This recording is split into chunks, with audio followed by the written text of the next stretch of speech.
welcome back to another edition of the SBK betting podcast. And as the racing continues to hotten up, we are looking forward to seeing the 3-year-olds taking on their elders for the first time, with the Coral-Eclipse taking centre stage this weekend. But as we have been doing over the last week or so, we're going to have a think back on what we saw last weekend. And I think it deserves a very good round of analysis and review, because what we saw was nothing short of extraordinary, especially in the Northumberland plate.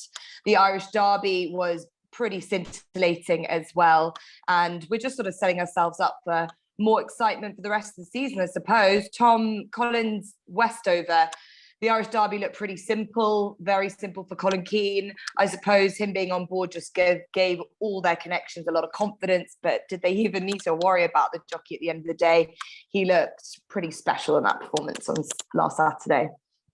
Yeah, it was a really good effort from Westover, a clear career best. And I know he looked unlucky at the Derby, and everyone was, talking about Desert Crown against Westover again. We kind of needed to see that display from Westover just to prove that he wasn't, a one-trick pony necessarily at Epsom. He stayed on past beaten horses that day, and he kind of had to prove that he was that Group 1 caliber equine superstar that many people hoped he would be. He won very easily, but what everyone should realise is he did get the ideal trip. He tracked the leader. It was a day where it was super difficult to make up any ground from behind. Tuesday wasn't very efficiently ridden. She was never really put into the race and just had no chance in the second half of the field. The first 3 throughout dominated. Yes, Westover was impressive, recorded a Racing Post rating of 124, but I think he's going to have to step up again from that to beat Desert Crown next time. Yeah, and that next time is likely to be the King George, isn't it? So 11-8 versus 4-1, 11-8 for Desert Crown, the Derby hero. Do you think that even if Westover got the run through that he wanted, he would have got even close to Desert Crown? Do you think it's going to be as simple as they'll just rematch and they'll stick that the same placings will remain when it comes to the King George? Yeah, I think that Desert Crown will confirm the placings. I think he's a better horse than Westover. Yes, Westover's obviously boosted his form by winning the Irish Derby. It was a good effort, but I don't think he's really proven anything more than we didn't know already. He beat Pidsbadil, who he smashed at Epsom anyway. Desert Crown won at Epsom with a lot more in hand than the winning margin suggests. Westover obviously finished nicely. He caught the eye, as fast finishers do, but Desert Crown was eased down. He was forced to go to the front a bit sooner than Rich Kingscote would have wanted. I think he was valued for a lot more than the winning margin that day. And I think he's just a much better 3-year-old, so I'll be backing him next time to confirm the form. Yeah, what we know is that the Derby form is stacking up at least, and pleasingly for Desert Crown. So we've got a lot to look forward to for the rest of the season, as we hope we might do for Trushan, who put up the performance, and many of saying handicapping performance of ever. Twitter went a bit mad, Ross, after the performance on Saturday, and I know that recency bias can mean that we get very over excited ahead of ourselves, and a lot of the anoraks came out creeping out to prove all the other great handicapping performances that used to happen on a regular occurrence. But I don't think we should underestimate the performance that Trushan had to put in, because the race didn't set up for him really perfectly, and he was still able to use his class to go away and win the Northumberland plate. But what for you, where does it rank in terms of handicapping performances? Well, this horrible nature we all have to try and compare across generations, rather than just saying, what a performance, giving £15 to the field, lumping 10 stone 8.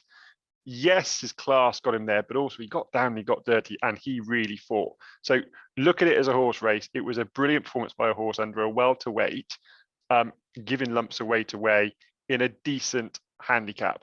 You're looking at the wrong man if you're looking for going over the top, because there weren't enough jumps involved for my taste. And I do remember a certain Denman, but it's terrible that we can diminish a performance by trying to compare it. It was brilliant. What it does show is, and lots of people are crying, we can take a really great pair of scissors to the race program and remove some of these sort of Group 2s, Group 3s, maybe even a Group 1, and downgrade them and try and channel horses into handicaps. I think it will perhaps make a few trainers sit up and take notice. We've all got to pray that Trushan runs to his form next time. That's the final piece in the puzzle. If he comes out and bombs next time, for whatever reason it might be, you can bet your bottom dollar there'll be plenty of people saying, oh, well, lumping all that weight and Newcastle has bottomed in. We need him to come out and run well, and hopefully then a few more will be brave enough to take it on. Yeah, that's it, isn't it? Do not be scared of a handicap. Your class will prevail regardless of the weight on your back. And as you say, this is what I mean about setting us up for the summer. We're all sort of praying that the match off with Stradivarius and potentially Kyprios will happen at Goodwood for their feature staying race. So let's fingers crossed we'll get there. But look, a lot to enjoy. I think it really brought out the true competitiveness of British racing when we have it. So that was wonderful to watch. But look, we're going to get into the real grit of the racing that we've got this Saturday. And I talk about competitiveness, and it is disappointing that the Coral-Eclipse, which looked to be a great race with 11 runners at the 5-day declaration stage, has only had the 6 declared this morning. We've no Ballydor runners. We've got a Real World who has had a setback, and we've had a couple of them also electing to go over to France instead. So the field as it stands is Vadeni, the French Derby winner for Christophe Soumillon, and Jean-Claude Rouget, who heads the betting as well at 6-4, the 3-year-old. The next 3-year-old in the line is Native Trail, the Irish 1000 Guineas winner. He's 7-2 currently. And then we've got the older horses. Baybridge, the 4-year-old, 4-1. Ryan Moore has kept the ride as there's no Ballydor runners. Mishriff is 7-1. Alenquer is 8-1. And Lord North, 20-1. No doubt about it. These are exceptional racehorses, Group 1 class racehorses. But in terms of a field size, it is a shame. From my opinion, and I'll come to you, Tom, first, is that tactically this could be very interesting. There isn't one horse that I could find in here that is likely to go out and has proved himself that they can make call. Maybe Alenquer has in the past and come to that, but just tactically, it's going to be a really fascinating one, and I don't know who it's going to suit the best. Yeah, it's really disappointing that Aidan's taken out all 3 of his runners, as you've touched on. And the first angle I looked at was the pace, much like yourself. Obviously, Aidan had a couple of pacemakers in there, as well as Stone Age, who's now heading towards the Belmont Derby and must have a great chance of following Bolshoi Ballet, who won that race last year for the Ballydoyle team. But without those runners in there, as you say, what is it? Alenquer going to go forward? Is Mishriff going to make the pace? I mean, it's very difficult to work out what's going to happen up front. And this race could turn into a dawdle. And if it turns into a dawdle, we know what happens. We don't get a truly run race. We don't see horses run on their merits. And it can become a bit of a sprint, which is not ideal for horses at this trip. I mean, if you fancy Vadeni at 6-4 or 13-8, whatever price is now, you're taking a lot of trust in the fact they're actually going to go some sort of gallop, because he's likely to be held up last early on, I imagine. Yes, he was ridden prominently in the French Derby, but at the same time, that was a massive field. Christophe Soumillon didn't want to be too far back on arguably, well, he knew he was on the best horse, right? So he wanted to be up close to the pace and keep things simple. I think this time he'll sit out the back and look to get cover, and you're probably not going to get much pace in here. So he's going to have to go around the whole field. 5 really, really talented horses. I think Vadeni's a lay in here. He's also only been seen once over this kind of trip, and yes, he was impressive, but he did beat the 113 rated El Bodegon and 115 rated Modern Games, who didn't shoot his best shot. So he faces much better opposition, likely not to get the perfect pace set up, and has to be opposed at the prices for me. I think the best play in here is probably Baybridge. But then again, we've seen at Royal Ascot, the Baybridge can't necessarily come off a slow pace if he's given 2 lengths to a decent horse. So you kind of want Ryan Moore to be a bit aggressive on Baybridge. Maybe he takes out the lead early on. We know that he can dominate races, and although they would prefer a lead on him, I think Ryan will be best to be aggressive here. Look, in races like this, jockeys that take their initiative and decide to go forward and keep things simple on their horses can often prove to be the best in races. And I'm hopeful that happened to Baybridge. At Royal Ascot, he ran a great race despite finishing second. He tracked through the Japanese horse who just wilted late on and just couldn't get near state of rest. He was a multiple Group 1 winner. I think Baybridge can bounce back. I think he's probably the best middle distance horse in the country, and hopefully he's ridden aggressively by Ryan Moore. So when he won the Brigadier Gerard Stakes and everything went according to plan, as you say, there was pace set up for him. He was able to just sit there quite comfortably. And then it didn't go to plan that day's at Royal Ascot. Ryan Moore, we know, is tactically astute. We know he might have not just got it right at Royal Ascot. So essentially, if he doesn't see there's a huge amount of pace on at all, do you think making all, even though we haven't seen him do this before Baybridge, do you think that he's got the ability to go out and do what the likes of Gayeth has done and the likes of Golden Horn has done in the past, and dominate from the front. Yeah, I think he's a really highly talented horse, and he seems very simple as well. He's not keen early in his races. He tends to settle nicely. I think there are far worse strategies for Michael Stout and Ryan Moore, but I do have to say they obviously know a lot better than me in regards to tactics in horse races. So it's going to be fully up to them. I just hope they keep it simple and at the very least stay maximum 1 length off the leader turning in, because this horse doesn't necessarily have the rapid change of gears off a slow gallop. In the Brigadier Gerard, as you say, he got some sort of pace to aim up with a Dave going out in front. Maybe Alenquer just takes that same role that Dave did, kicks off the home bend.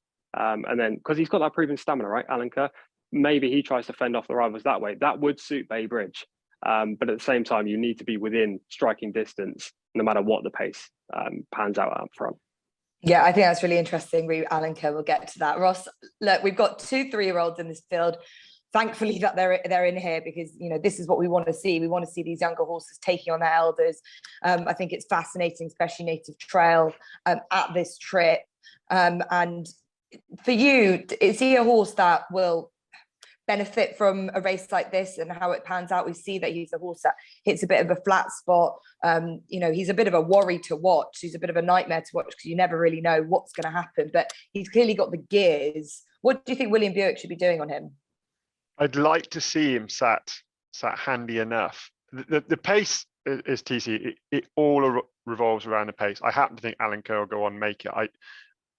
I think if they felt Bay Bridge was capable of making it, they'd have done that last time at Ascot, because it was crying out for him just to go on, and they didn't. It suggests to me, now maybe they've come back in and had a discussion and thought we should have gone on and made it, but Ryan Moore's a pretty astute jockey, and he's the sort of character that can make decisions in races and stand up to a train if it goes wrong. So I think there was a very definite, we don't want to be making it with Bay Bridge. So that concerns me for him, because I think he's going to be caught a bit tap for toe.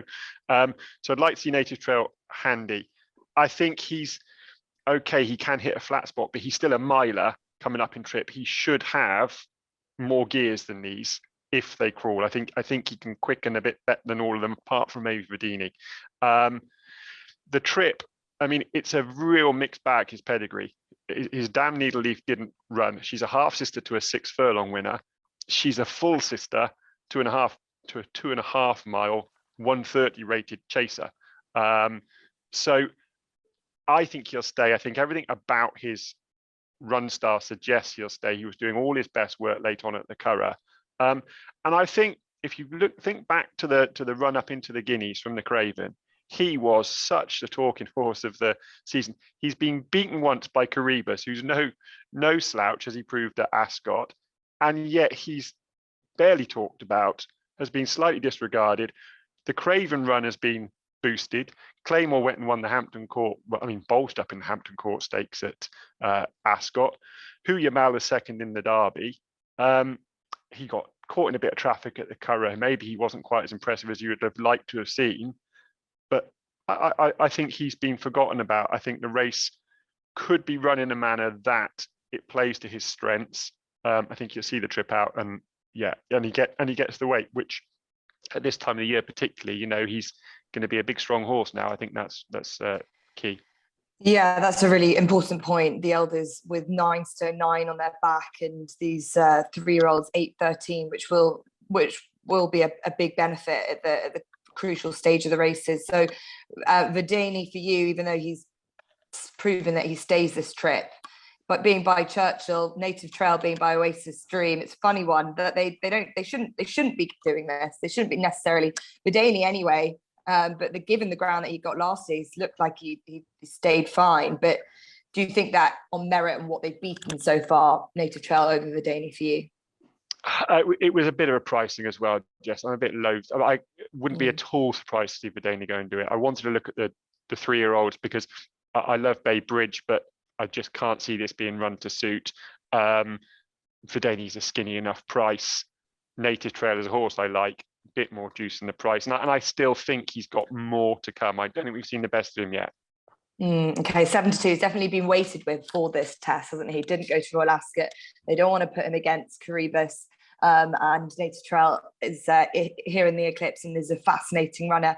We've talked about the pace, we've talked about the tactics, and I don't think that Alenquer is necessarily the best horse in this race, albeit he's beaten State of Rest, he's gone and franked his form from the Tassels Gold Cup. But just because there is no pace around, I think Tom Marquand, who's a tactical genius and just riding when it comes to these races and having a mind to sort of work out how to get the best out of them, I think that's the man you want to be with.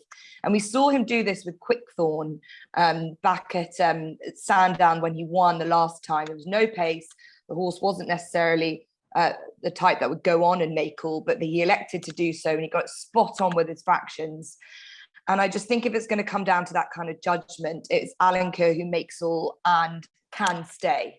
And we know he can stay. And he might just be able to nick this from the front. And the same way, as I said, we've seen it happen with Gaia in the past in this race. Golden Horn, they went out, Frankie Dettori made all, even though he wasn't the kind of horse that had ever done it before because there was no pace. And I think Mukadram did it as well. So Alenquer for me, and also at a nice price too, at 8-1, plus all his form stacking up, I don't think is a terrible bet in a very trappy looking Eclipse. But I think we can all agree we're sort of negative to the favourite Vadeni. And if you look back at his wins, he has a lot of holding up style, and I just don't know if this kind of race is going to set up right for him. So really interesting Eclipse, this one. It's a shame, as we say, we don't have the depth that we thought we might do, but as I say, it will be fascinating to watch that unfold at 3:35 on Saturday at Sandown. Now, as we normally do, we've got the opportunity next for both Ross and TC and myself to have a selection, a bet of the week. There is plenty of racing on Saturday. This nap can be anywhere, so outside of the Coral-Eclipse, but we need a bit of detail. So Tom, Collins, one from you, please. Yeah, my bet of the week is going to be Sinjari in the 225 at Sandown. Now, he was one of my 2 or 3 biggest eye catchers at Royal Ascot. Another one of those is actually running the race previously at Sandown as well. But Sinjari is going to be the best bet. In the Royal Hunt Cup, he was drawn 33, right against the standside rail, the place you did not want to be. You didn't want to be high. You wanted to be middle to low. He was the only horse drawn in the 30s or high 20s that played any part in the finish. He rattled home for 5th. He ran a great race to even get within 4 lengths of the eventual winner that day. He's proved pretty frustrating in his career. He's far from prolific. He's only won 2 from 18. He's finished second on 7 different occasions. But he's clearly well handicapped off his current mark. He's been dropped £1 as well since that Royal Hunt Cup, which I thought was a bit ridiculous from the handicapper, giving him a chance to win. Hopefully this is going to be the day in the 225 at Sandown. Out of interest in that race, is there draw bias? Is there somewhere you want to be? He's drawn 7. I've always thought high numbers is where you don't want to be at Sandown in a race like that. Do you think that he's perfectly positioned there? Yeah, I think that's a perfectly fine position for him. He's going to sit in mid-div early on. Look, he's in the middle of the field in 7, well, mid to high. It's not a massive field. I think he'll be perfectly fine sitting 1 off the rail and going on to win. Okay, so Sinjari, who's a 9-4 chance at the moment for TC's nap.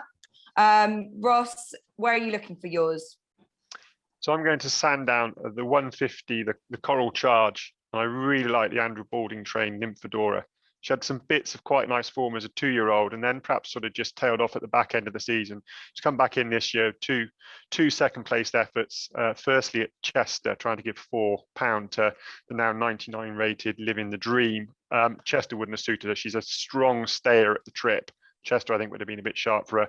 Was a good second last time at Ascot in the Holyrood House handicap, and she gets £8 here off Russell, the top rated. I think she's going to stay really well up this Sandown track. I can see this really suiting her.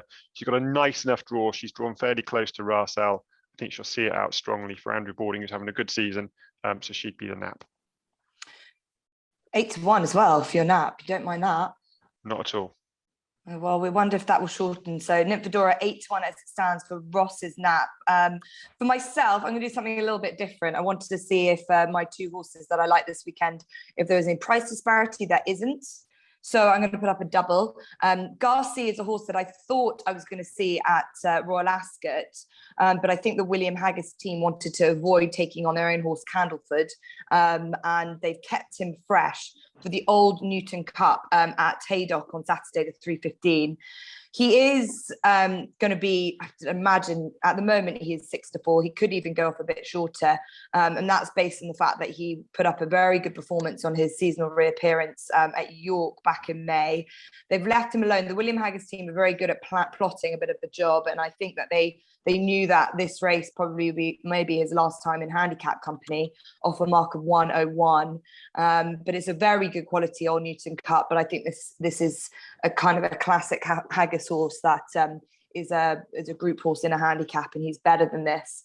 He looks like he wants a big field. He's a horse that travels very nicely, but I think he'll be held up by Kieran Fallon, who'll leave it late, and hopefully he'll be able to take this big prize on Saturday.